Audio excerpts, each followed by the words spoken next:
क्या कभी आपने सोचा है कि ऑपरेशन सिंदूर के बाद युद्ध ना रुकता तो क्या होता? यदि भारत पाकिस्तान के खिलाफ जवाबी कार्रवाई या हमले जारी रखता है और रुकता नहीं, तो यह संघर्ष बेहद खतरनाक चरणों में प्रवेश कर जाता। इसे हम 3 चरणों में समझ सकते हैं। पहला चरण होता पारंपरिक सैन्य टकराव का विस्तार। हवाई हमले, मिसाइल हमले, समुद्री दबाव और साइबर युद्ध। इस चरण में कोई भी पक्ष वास्तव में नहीं जीतता। नुकसान बढ़ता, बाजार गिरते और आम नागरिकों में भय फैलता। दूसरे चरण में संघर्ष कई मोर्चों पर फैल जाता। जैसे ही ऐसा होता, राजनीतिक नियंत्रण कमजोर पड़ने लगता और आकस्मिक टकराव का खतरा वास्तविक हो जाता। तीसरा चरण होता परमाणु संकेतों का। तुरंत परमाणु हथियारों का प्रयोग नहीं, बल्कि रणनीतिक संसाधनों की गतिविधि और चेतावनियां। यह मनोवैज्ञानिक युद्ध होता, जहां रणनीति की जगह डर ले लेता।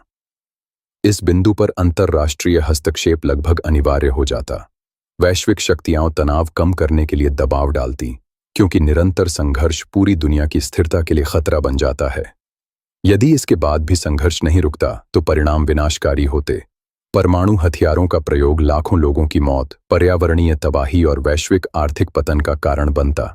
इसमें कोई विजेता नहीं होता, केवल अपूरणीय क्षति। इतिहास हमें यह स्पष्ट रूप से दिखाता है कि भारत और पाकिस्तान के बीच लंबा युद्ध किसी निर्णायक जीत की ओर नहीं ले जा सकता। यह केवल विनाश को जन्म देता है। युद्ध केवल हथियारों से नहीं हारे जाते, वे गलत निर्णयों, अहंकार और बढ़ते संघर्ष को नियंत्रित करने में असफलता से हारे जाते हैं।